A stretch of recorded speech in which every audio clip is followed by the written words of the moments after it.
नमस्कार विद्यार्थियों, मैं सवाई।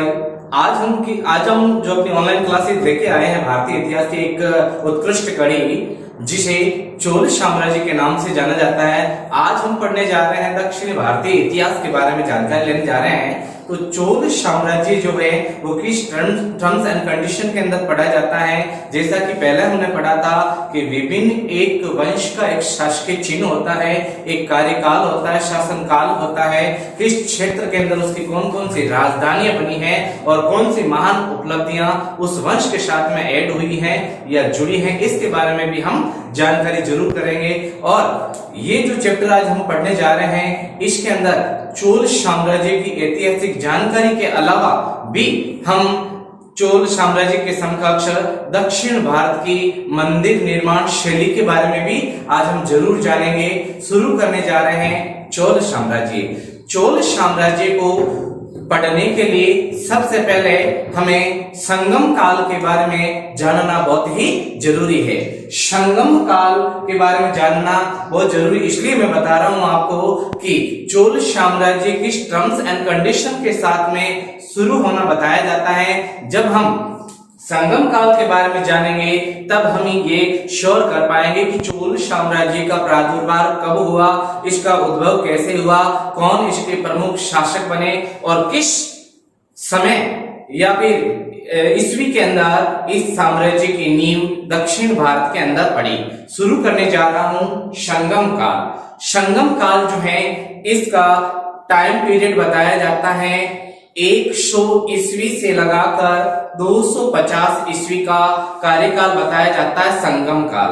अब इस काल अवधि या फिर समय अवधि के अंतराल में बहुत सारे ऐतिहासिक वंशों ने अपनी नींव दक्षिण भारत की राजनीति में छाप छोड़ी या फिर रखी है। इनमें से जो 3 वंश स्पष्ट रूप से उभर कर सामने आए हैं उनके बारे में हम स्पष्ट रूप से जानकारी लेंगे।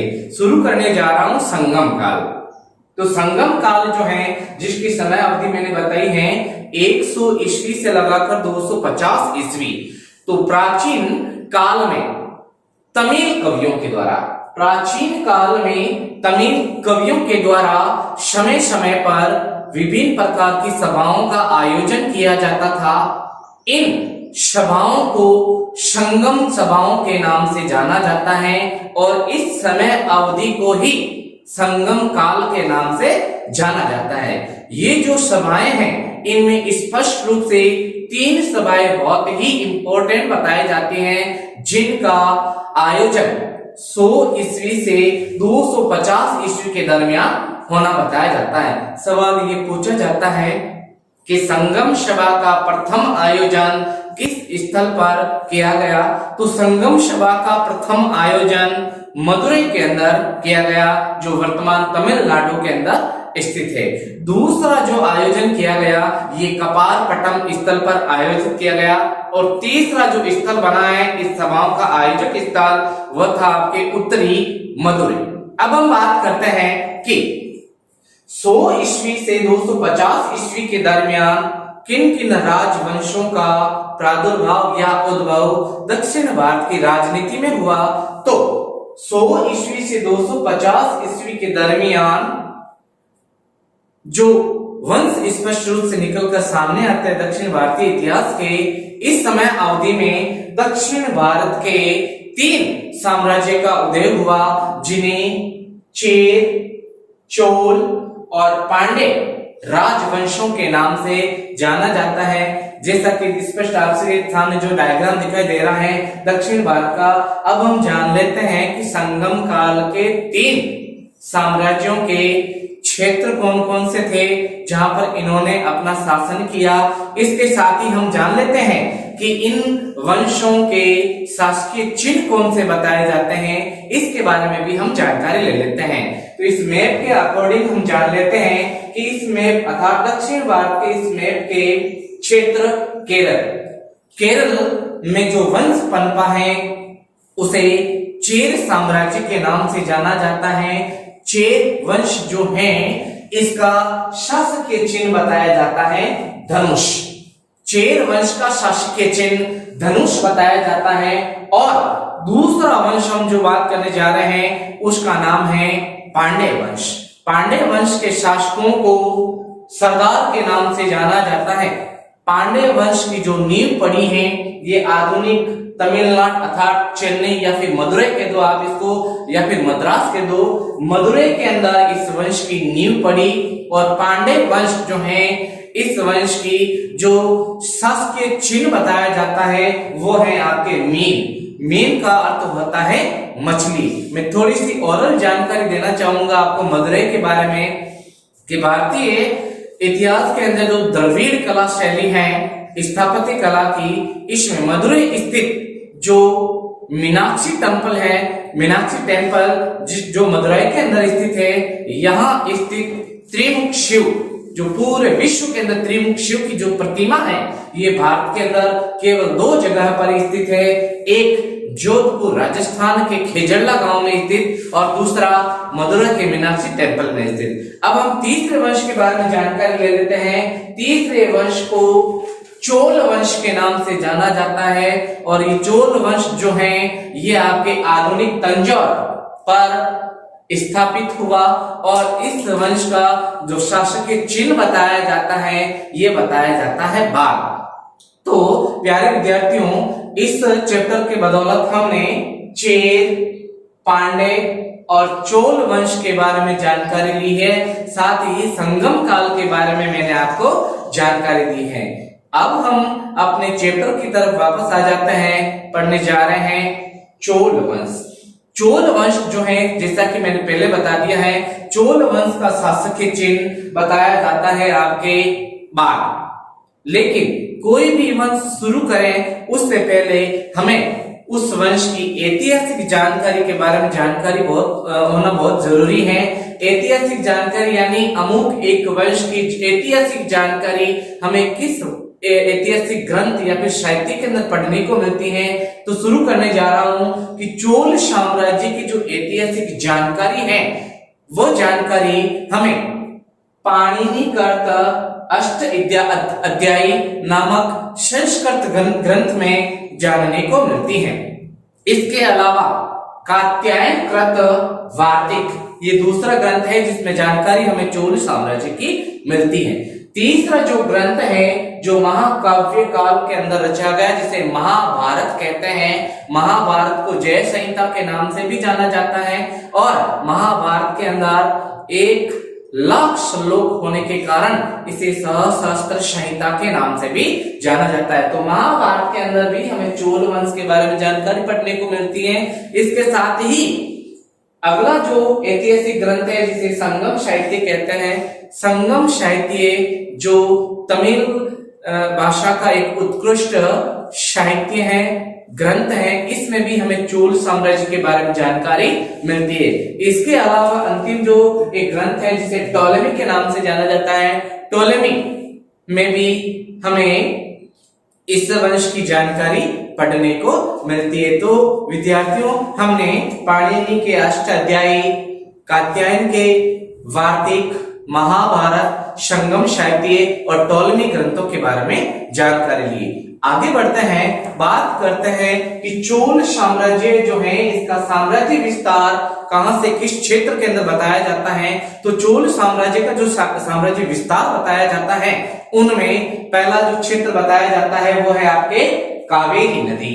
कावेरी नदी के इर्द गिर्द इस साम्राज्य का क्षेत्र प्रभावशाली था। उसके बाद में नाम आता है कोरोमंडल। कोरोमंडल ये आपके पूर्वी और दक्षिण क्षेत्र का अंतिम बिंदु जिसे धनुष कोडी के नाम से भी जाना जाता है, इसे कोरोमंडल किंग के नाम से भी जाना जाता है, कोरोमंडल। और तीसरा जो साम्राज्य क्षेत्र बताया जाता है वो बताया जाता है त्रिचिरापल्ली। और अंतिम जो क्षेत्र जहां इनकी प्रमुख राजधानी बनी जिसे तंजौर के नाम से जाना जाता है। ये साम्राज्य विस्तार के बारे में हमने जानकारी ले ली। अब हम बात करते हैं चोल साम्राज्य के प्रमुख शासकों के बारे में। बहुत सारे सवाल निकल कर पुट होते हैं यहाँ से 1 नंबर, 2 नंबर या फिर अधिकाधिक 4 नंबरों के सवाल भी पूछे जा सकते हैं। और संपूर्ण अगर चोल साम्राज्य की डिटेल पूछ ली है तो सवाल आपके लिए 6 नंबर का भी बन सकता है। बात करते हैं चोल साम्राज्य के प्रमुख शासकों के बारे में। शुरू करते हैं चोल साम्राज्य के प्रमुख शासकों में जो चोल वंश का संस्थापक बताया जाता है, इसे किस नाम से जाना जाता है? तो चोल वंश का जो प्रथम शासक या फिर संस्थापक है उसे उर्वपहरे इलंजेत्र चेनी के नाम से जाना जाता है। उर्वपहरे इलंजेत्र जो है ये चोल वंश का प्रथम शासक और इस वंश का संस्थापक भी बताया जाता है। बात करते हैं उर्वपहरे इलंजेत्र की राजधानी के बारे में, तो इसकी राजधानी बताई जाती है उरेयूर। उरेयूर किस कारण ऐतिहासिक जानकारी रखता है, इतिहास में प्रसिद्ध है, तो बता देता हूं कि उरेयूर अपने रथ निर्माण के लिए बहुत ही प्रसिद्ध हुआ था। सुंदर रथ निर्माण के लिए उरेयूर प्रसिद्ध था। सवाल पूछा जा सकता है कि चोल वंश का संस्थापक कौन? तो इसमें नाम आता है उर्वपहरे इलंजेत्र चेनी। बात करते हैं दूसरे शासक के बारे में। दूसरा जो शासक बताया जाता है इसका नाम है करिकाल। अगर सवाल पूछे कि संगम काल का सबसे महान शासक, तो नाम आता है करिकाल का। करिकाल जो है इसके समय अर्थात शासनकालीन जो नौसेना है, जहाजी बेड़ा, जहाजी सेना जो समुद्र में संचालित की जाती थी, करिकाल कालीन ये शासनकालीन जो नौसेना का जो बेड़ा है ये पूरे भारतवर्ष में प्रसिद्ध था। अब हम बात करते हैं कि करिकाल के नाम कोई विशिष्ट उपलब्धि, तो करिकाल ने अपने शासनकाल के दौरान कावेरी नदी के मुहाने पर जिस नगर की स्थापना की है इसे पुहारपत्तनम के नाम से जाना जाता है। आगे बढ़ते हैं, अगला जो शासक बताया जाता है चोल साम्राज्य का, उसका नाम है विजयालय। विजयालय जो शासक बना है इसका जो कार्यकाल या फिर शासनकाल बताया जाता है, ये बताया जाता है 850 ईस्वी से लगाकर 875 ईस्वी। विजयालय जो है इन्होंने 9वीं शताब्दी के अंदर चोल साम्राज्य को पुनः स्थापित कर इसको सुसंगठित किया या चोल साम्राज्य का पुनरुद्धार किया। आगे बढ़ते हैं, विजयालय जो शासक हैं इन्होंने विजयालय ने पांड्य सरदारों से तंजौर को छीनकर, तंजौर जिसे तंजौर भी कहा जाता है, तंजौर को छीनकर इसे अपनी राजधानी बनाया। बात करते हैं कि सवाल पूछा जा सकता है कि चोल वंश का द्वितीय संस्थापक किसे कहा जाता है? तो विजयालय वो शासक है जिसे चोल वंश का द्वितीय संस्थापक बताया जाता है। अब हम बात करते हैं अगले शासक के बारे में। अगला जो शासक है जिसके नाम बिल्कुल छोटी सी शॉर्ट एंड स्वीट ऐतिहासिक जानकारी मिलती है हमें, उसका नाम है आदित्य प्रथम। आदित्य प्रथम का जो शासनकाल है ये 875 से लगाकर 907 ईस्वी तक इनका शासनकाल देखने को मिलता है। आदित्य प्रथम ने शासक अपराजित को हराकर कांजीवरम पर अधिकार कर लिया। आदित्य प्रथम ने अपराजित को हराकर कांजीवरम को अपने अधिकार में ले लिया। कांजीवरम की साड़ियां बहुत ही प्रसिद्ध बताई जाती हैं। अब हम बात करते हैं अगले शासक के बारे में। आदित्य प्रथम के बाद में अगला जो शासक आता है उसका नाम है परांतक प्रथम। इनका जो शासनकाल हमें देखने को मिलता है 907 ईस्वी से लगाकर 935 ईस्वी के दरमियान इनका शासन या फिर समय अवधि बताई जाती है। परांतक प्रथम ने मदुरै को पुनः विजित कर मदुरै कौंड उपाधि सुशोभित की है, धारण की है। सवाल पूछा जा सकता है चोल साम्राज्य में मदुरै को पुनः विजित किसने किया या मदुरै कौंड की उपाधि किसने धारण की है? तो नाम आता है परांतक प्रथम। परांतक प्रथम के बाद में अगले ऐतिहासिक शासक के बारे में पढ़ने जा रहे हैं। मैं बता देता हूं आपको ओरल के रूप में कि चोल साम्राज्य के जो प्रभावशाली जो प्रसिद्ध शासक हुए हैं इनमें विजयालय, राजराज और राजेंद्र चोल जो है, इनकी डिटेल बड़े पैमाने पर ऐतिहासिक डिटेल पढ़ने को हमें मिलती है। तो परांतक प्रथम के बाद में अगली जानकारी ले लेते हैं हम राजराज प्रथम के बारे में। राजराज प्रथम जो है, इनका समय अवधि या फिर शासनकाल बताया जाता है 985 ईस्वी से लगाकर 1014 ईस्वी। बात करते हैं राजराज की उपाधि की, तो राजराज ने जो उपाधि धारण की वो आपके राजराज प्रथम ने राजराज की उपाधि धारण की। राजराज ने अनेक क्षेत्रों में अपने साम्राज्य को विस्तृत किया, बढ़ाया। तो राजराज प्रथम जो है वह शासक जिसने अपने साम्राज्य विस्तार के लिए कौन सी नीति का अवलंबन किया था, तो राजराज प्रथम ने अपने साम्राज्य विस्तार के लिए जो नीति का अवलंबन किया है, इसे लौह और रक्त की नीति के नाम से जाना जाता है। सवाल बहुत सारे आइडेंटिटी आते हैं, जैसा कि आपके सिलेबस के अकॉर्डिंग मैं बता देता हूं आपके कि सल्तनत काल का चैप्टर भी आपके सिलेबस में है, तो उसके अकॉर्डिंग मैं आपको एक सवाल और देता हूं कि सल्तनत काल में वह कौन सा शासक था जिसने लौह और रक्त की नीति का अवलंबन किया, तो उसका नाम आता है बलबन, जो गुलाम वंश को फॉलो करता है। शुरू करने जा रहे हैं वापस हम राजराज प्रथम के बारे में। तो राजराज प्रथम जो है, इन्होंने जो नीति अपनाई, साम्राज्य विस्तार नीति, उसे लौह और रक्त की नीति के नाम से जाना जाता है। लौह और रक्त की नीति होती क्या है, थोड़ा सा जान लीजिए आप कि लौह और रक्त की नीति का मतलब एक राजा जो अन्य किसी क्षेत्र पर अटैक करता है, वहां सब धन दौलत सब कुछ लूट कर वहां स्थित जितना भी राजा के जितने भी चित परिचित जितने भी लोग हैं, सगे संबंधी, इनको भी खत्म कर देना, पूरे साम्राज्य को नष्ट कर देना, लौह और रक्त की नीति के नाम से जाना जाता है। अब हम बात करते हैं राजराज प्रथम जो है, इनके नाम जो उपलब्धि है वो कौन सी है, तो राजराज प्रथम ने श्रीलंका के ऊपर अटैक कर यहाँ के शासक महेंद्र पंचम को पराजित कर यहाँ स्थित प्रभावशाली क्षेत्र अनुराधापुरम को पूरी तरह से उजाड़ के रख दिया, नष्ट करके रख दिया, और इसके साथ ही विजित प्रदेशों को जो नया नाम दिया है, इसे मुमांडी चोल मंडलम के नाम से जाना जाता है। मुमांडी चोल मंडलम किसका नाम रखा गया, तो श्रीलंका के विजित प्रदेशों का नाम रखा है राजराज प्रथम ने। राजराज प्रथम जो है, इन्होंने अपने शासन काल के दौरान एक मंदिर का भी निर्माण करवाया, जो आपके तंजौर में स्थित है। तंजौर का राजराजेश्वर मंदिर, जिसका दूसरा नाम वृदेश्वर शिव मंदिर के नाम से जाना जाता है। इसको ये दक्षिणी भारत की स्थापत्य कला अर्थात द्रविड़ कला का एक उत्कृष्ट नमूना है। ये जो राजराज मंदिर है, इसे यूरोपियन इतिहासकार और लेखक, आप इसे कवि भी कह सकते हो, यूरोपियन इतिहासकार जिसका नाम बताया जाता है प्रशिप ब्राउन, प्रशिप ब्राउन ने इस मंदिर के विमान को भारतीय वास्तुकला का निकष कहा है। इस मंदिर के विमान को भारतीय वास्तुकला का विमान कहा जाता है। अब हम बात कर लेते हैं राजराज प्रथम की डिटेल के बाद में द्रविड़ शैली के बारे में। द्रविड़ शैली है क्या, आपके सामने जो मंदिर दिखाई दे रहा है, इसके अंदर मैं आपको ओरल रूप में समझा देता हूं कि द्रविड़ शैली है क्या।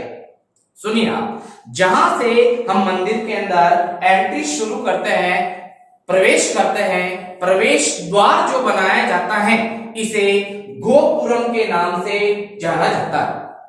गोपुरम के नाम से जाना जाता है प्रवेश द्वार को। गोपुरम जो है, ये दोनों ओर से खुले बरामदों से सुसज्जित होता है। तो गोपुरम के बाद में मंदिर की आर्किटेक्चर का जो दूसरा नमूना आ रहा है, वो है आपके खुले बरामदे। खुले बरामदे जहां पर जाकर खत्म हो जाता है और मंदिर का मेन कक्ष शुरू होता है, इसे गर्भगृह के नाम से जाना जाता है। गर्भगृह के अंदर मूर्ति स्थापित होती है। चूंकि अगर पूछा जाए कि वृदेश्वर या फिर राजराजेश्वर मंदिर किसको समर्पित है, तो ये मंदिर समर्पित है आपके शिव को। आगे बढ़ते हैं द्रविड़ वास्तुकला के बारे में। तो गर्भगृह जो है, इसके चारों तरफ एक संकड़ी गली बनाई जाती है, जहां पर भक्तगण फेरी लगाते हैं। इसे प्रदक्षिणा पथ के नाम से जाना जाता है। अंतिम वास्तुकला का उदाहरण मैं बता रहा हूं, जिसे प्रशिप ब्राउन ने स्थापत्य कला का निकष कहा है, तो द्रविड़ शैली के अंदर मंदिर का ऊपर उठा हुआ भाग ये विमान कहलाता है। आगे हम चोल वंश के एक प्रतिष्ठित शासक के बारे में जानकारी ले रहे हैं, जिसका नाम बताया जाता है आपके राजेंद्र चोल। राजेंद्र चोल का जो नाम आता है, ये इनकी जो ऐतिहासिक जानकारी है बहुत ही प्रभावशाली है। इनमें उत्कृष्ट राजाओं में सबसे आगे नाम आता है राजेंद्र चोल। राजेंद्र चोल जो है, इनका शासनकाल हमें देखने को मिलता है 1014 से लगाकर 1044 ईस्वी तक इन्होंने शासन किया और इनकी जो उपाधि हमें बताई जाती है उन्हें गंगेकोंड चोल के नाम से जाना जाता है। गंगेकोंड चोल इन्होंने उपाधि क्यों ये अंगीकार की है, इसके बीच से भी एक कंडीशन बताई जाती है कि दक्षिण भारत के जो राजा हुआ करते थे, ये इनके दिल में एक मनसा थी कि ये गंगा नदी के विचरण क्षेत्र को देखे। गंगा नदी को देखने के उद्देश्य से राजेंद्र चोल ने गंगा के विचरण क्षेत्रों के ऊपर अटैक किया। जब गंगा के विचरण क्षेत्रों पर अटैक किया उत्तर भारत को देखने की मंशा से, तो इन्होंने बंगाल के शासक महिपाल को हराकर ये उपाधि धारण की, अर्थात गंगा के प्रवाह क्षेत्र वाले एरियो को जीतने, अर्थात बंगाल को जीतने के कारण राजेंद्र चोल ने जो उपाधि धारण की है, इस कारण इन्हें गंगेकोंड चोल के नाम से जाना जाता है। अब गंगेकोंड चोल की उपाधि धारण की है, लेकिन राजेंद्र चोल ने जो उत्तर भारत को विजित किया है, राजेंद्र चोल ने जो उत्तर भारत को विजित किया है, तो उत्तर भारत को विजित करने के लिए राजेंद्र चोल ने विशाल हस्ती सेना का सहारा लिया है। विशाल हस्ती सेना, सवाल पूछा जा सकता है कि चोल कालीन शासन काल में हस्ती सेना को क्या कहते हैं, पैदल सैनिकों को क्या कहते हैं, धनुर्धारी दल को क्या कहा जाता है, राजा के अंगरक्षक को क्या कहा जाता है, जब हम सेना के बारे में पढ़ेंगे तब ये जानकारी जरूर प्राप्त कर लेंगे। तो राजेंद्र चोल के नाम, उपाधि और क्षेत्रों को जीतना, साथ ही अब हम बात करते हैं उनकी राजधानी। गंगा के क्षेत्र को जीतने के बाद में राजेंद्र चोल ने अपनी जो राजधानी बनाई है, इन्हें गंगेकोंड चोलपुरम के नाम से जाना जाता है। गंगेकोंड चोलपुरम जो है, यह क्षेत्र पड़ता है कावेरी नदी के तट पर। गंगेकोंड चोलपुरम कावेरी नदी के तट के मुहाने पर स्थित है। गंगेकोंड चोलपुरम नामक नगर की स्थापना कर इसे अपनी राजधानी बनाया था राजेंद्र चोल ने।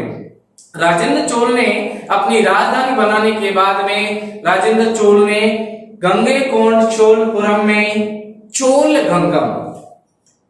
गंगम नामक एक तालाब का भी निर्माण करवाया, जो विश्व प्रसिद्ध बताया जाता है। अब हम बात कर लेते हैं इन शासकों की डिटेल के बाद में सवाल जो पुट होते हैं आपके एग्जाम के अंदर, उन चोल साम्राज्य का केंद्रीय प्रशासन भी पूछा जा सकता है। अब केंद्रीय प्रशासन के अंदर आपको मैं ओरल समझा देता हूं कि केंद्रीय प्रशासन जो होता है, इसमें राजा सर्वेसर्वा होता है और कुछ विभाग अध्यक्ष और मंत्री उनके शासन को मेंटेनेंस करते हैं। बात करते हैं केंद्रीय प्रशासन के बारे में, तो चोल साम्राज्य कालीन जो केंद्रीय प्रशासन है, इनमें सबसे पहले हम देख लेते हैं मंत्री या विभाग अध्यक्ष। जो उच्च कोटि की या निम्न कोटि की जो मंत्री हुआ करते थे, उनको क्या कहा जाता है, तो सबसे पहले आता है राजा का निजी सहायक। राजा का जो पर्सनल सहायक होता है, उसे उदय कुटुंब के नाम से जाना जाता है। नंबर 2, राजा का उच्च स्तरीय जो अधिकारी होता था, जो राजा को सलाह देने आदि का कार्य भी करता था, राजा का उच्च स्तरीय जो अधिकारी होता था, इसे पेरुंदनम के नाम से जाना जाता है। किस नाम से? पेरुंदनम के नाम से इसे जाना जाता है। अब हम नंबर 3 पॉइंट देख लेते हैं, निम्न स्तरीय अधिकारी।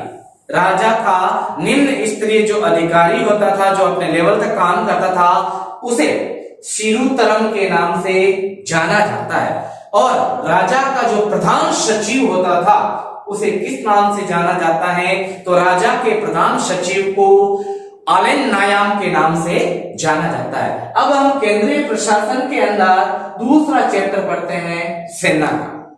सेना जो होती थी, देखो जब हमने भारतीय इतिहास पढ़ा था, ऑरल रूप में आपको स्पीच में समझा रहा हूं, एक्सप्लेन कर रहा हूं कि हमने पढ़ा था चाणक्य के बारे में, मौर्य साम्राज्य के तहत। तो चाणक्य ने एक राज्य के 7 इंपॉर्टेंट जो अंग बताए हैं, इनमें एक अंग सेना भी होती है कि राजा के पास में अगर सेना होगी तभी उसका क्षेत्र रक्षित माना जाएगा या फिर वो क्षेत्र प्रबल होगा, नहीं तो राजा को कोई भी मार सकता है, हरा भी सकता है। बात करते हैं सेना के बारे में।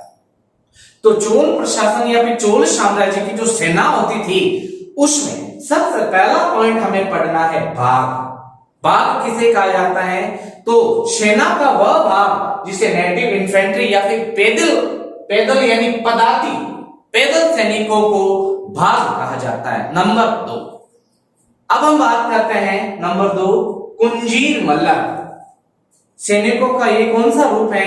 तो सुनिए आप, गजरोही या गजारोही सैनिकों को कुंजीर मल्ल के नाम से जाना जाता है। नंबर 3, तीसरा जो सेना का रूप है, इसे बिल्लीगढ़ के नाम से जाना जाता है। बिल्लीगढ़ सेना का वह विभाग था या फिर सेक्टर था जिसमें धनुर्धारी दल हुआ करते थे। इसे बिल्लीगढ़ ग्रुप के नाम से जाना जाता था, जो सेना का एक अंग था। अब हम बात करते हैं राजा का जो पर्सनल अंग रक्षक है, उसे किस नाम से जाना जाता है? तो राजा का पर्सनल जो या खुद का जो निजी अंग रक्षक है, इसे वेलेक्कोए के नाम से जाना जाता है। बात करते हैं सेना कहां निवास करती थी, इसके प्रमुख को क्या कहते हैं, सेना अध्यक्ष को क्या कहा जाता है? तो सेना के इस रूप को समझते हुए आगे बढ़ते हैं हम कि सेना गुल्मों व छावनियों के अंदर निवास करती थी। सेना गुल्मों और छावनियों के अंदर निवास करती थी और सेना जो है, सेना का जो नेतृत्व करने वाला होता है, इसे नायक कहा जाता है। सेना का नेतृत्व करने वाला नायक कहलाता है। बात करते हैं सेना के सुप्रीमो अर्थात सेना अध्यक्ष जो होता है, इसे महादंड नायक के नाम से जाना जाता है। अब केंद्रीय प्रशासन के बाद में अब हम जानकारी ले लेते हैं चोल साम्राज्यकालीन भू राजस्व के बारे में कि राजा का जो इनकम होता था भू राजस्व प्रणाली के तहत या भूमि कर कितना निश्चित किया हुआ था, भूमि की मापक इकाई क्या हुआ करती थी, इसके बारे में हम जानकारी ले लेते हैं। सुनिए आप, चोल कालीन जो भू राजस्व प्रणाली बताई जाती है, इसमें सबसे पहले पॉइंट लेते हैं हम भूमि मापक इकाई। भूमि मापक इकाई जो है यह निर्धारित की गई थी शासक राज प्रथम के एक पैर की लंबाई की आकार को ही इसकी मापक इकाई बताया जाता है। बात करते हैं चोल साम्राज्य का जो निश्चित भू राजस्व डिसाइड किया गया था, तो भू राजस्व निश्चित किया गया था 1/3वां भाग, 1/3वां भाग निश्चित किया गया था भू राजस्व। अब हम बात करते हैं कि चोल साम्राज्य के अंदर जो जितनी भी इनकम होती थी राजा के अंदर अर्थात करों के माध्यम से, तो कर कौन कौन से लगाए जाते हैं। बात करते हैं नंबर 1, चोल साम्राज्य के अंदर जो सबसे पहले जो कर के बारे में देखने को मिलता है, नंबर 1 होता है आयक। भू राजस्व को आयक कहा जाता है। नंबर 2, दूसरा कर प्रणाली का जो चैप्टर बताया जा रहा है, इसके अंदर दूसरा जो रूप है कर का, इसे कड़े इरे के नाम से जाना जाता है। कड़े इरे बराबर व्यापारिक प्रतिष्ठानों पर लगने वाला जो कर है, इसे कड़े इरे के नाम से जाना जाता है। तीसरा कर मने इरे, ग्रह कर। ग्रह कर अर्थात हर एक घर के मालिक को विभिन्न समय अवधि के पश्चात एक कर देना पड़ता था। आगे बढ़ते हैं नंबर 4, मनगम्य। मनगम्य का अर्थ होता है व्यापारिक प्रतिष्ठान अर्थात छोटे मोटे जो भी बिजनेस हुआ करते थे, इनके ऊपर लगने वाला जो कर था, उसे मनगम्य के नाम से जाना जाता है। अंतिम अंतिम कर के बारे में बात कर लेते हैं। इसका नाम है आजीविकासु। जितने भी जन अर्थात जनता थी जो छोटा मोटा कार्य करते थे अर्थात आजीविका पर लगने वाला कर आजीविकासु के नाम से जाना जाता है। तो चोलकालीन भू राजस्व प्रणाली के बारे में हमने जान लिया। अब हम बात करते हैं प्रांतीय प्रशासन के बारे में। प्रांतीय प्रशासन अर्थात चोल साम्राज्य का सबसे बड़ी इकाई कौन सी होती थी? जिले को क्या कहा जाता था? उप जिले को क्या कहा जाता था? तहसील को क्या कहा जाता था? सबसे छोटी क्या इकाई क्या होती है उसके बारे में जानकारी ले लेते हैं हम। तो प्रांतीय प्रशासन के अंदर पहला पॉइंट है आपके प्रांत। प्रांत एक राज्य को कहा जाता है और चोल साम्राज्य में प्रांत को कहा जाता था मंडल। और इसका प्रशासक या शासन देखने वाला क्या कहलाता है? तो मंडल अर्थात प्रांत का शासन मेंटेनेंस करने वाले को मंडल मुडाली के नाम से जाना जाता है। नंबर 2 बात कर लेते हैं। नंबर 2 दूसरे पॉइंट जिला। तो जिले को कहा जाता है अर्थात वलनाडु। वलनाडु का अर्थ होता है जिला। वलनाडु के बाद उसके निम्न स्तर में बात कर लेते हैं। वलनाडु के बाद नंबर 3 पर आता है आपके नाडु। नाडु का अर्थ होता है उप जिला। नाडु कहा जाता है उप जिले को। नाडु के बाद में चौथा जो कर्म है इसका इसे कुरुम कहा जाता है। कुरम जो है एक तहसील स्तर का एक क्षेत्र कुरम कहलाता है। और इस प्रांतीय प्रशासन की सबसे छोटी इकाई है आपके ग्राम। ग्राम सबसे छोटी इकाई बताई जाती थी। पहले बता दिया मैंने, राजा प्रांतीय प्रशासन या केंद्रीय प्रशासन का सर्वे सर्वा होता था।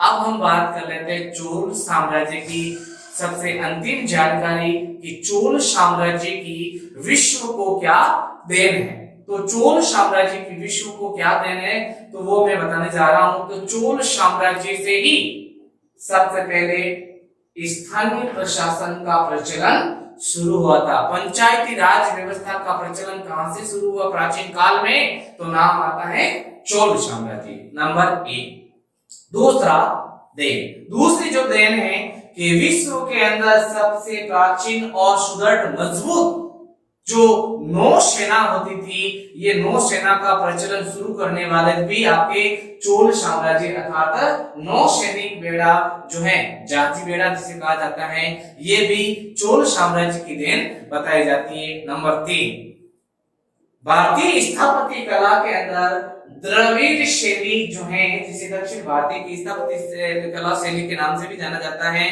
इसकी भी देन चोल साम्राज्य के द्वारा ही दी जाती है। मैंने आपको द्रविड़ शैली के अंदर राज राजेश्वर मंदिर या फिर द्रविड़ शैली के बारे में थोड़ा सा आर्किटेक्चर के बारे में भी आपको बता दिया है। अंतिम चोल साम्राज्य की जो अंतिम देव है वो है नटराज शिव की कांस्य प्रतिमा। नटराज शिव की जो कांस्य प्रतिमा जिसमें शिव को तांडव करते हुए दर्शाया गया है, ये कांस्य यानी कांसे की प्रतिमा विश्व को देन अर्थात कांसे की शिव की जो नृत्य करते हुए प्रतिमा है ये चोल साम्राज्य से ही ली गई है। जैसा कि विद्यार्थियों हमने आज चैप्टर पढ़ा चोल साम्राज्य, इसके अंदर आज हमने संगम काल पढ़ा, चेर, चोल और पांडव शासकों की संक्षिप्त जानकारी ली, साथ ही विस्तृत जानकारी लिए चोल साम्राज्य की। चोल साम्राज्य के विभिन्न शासकों के बारे में पढ़ा और द्रविड़ शैली के बारे में भी पढ़ा और इसके साथ में चोल केंद्रीय प्रशासन, प्रांतीय प्रशासन के साथ में भू राजस्व प्रणाली का भी लेखा जोखा किया। धन्यवाद।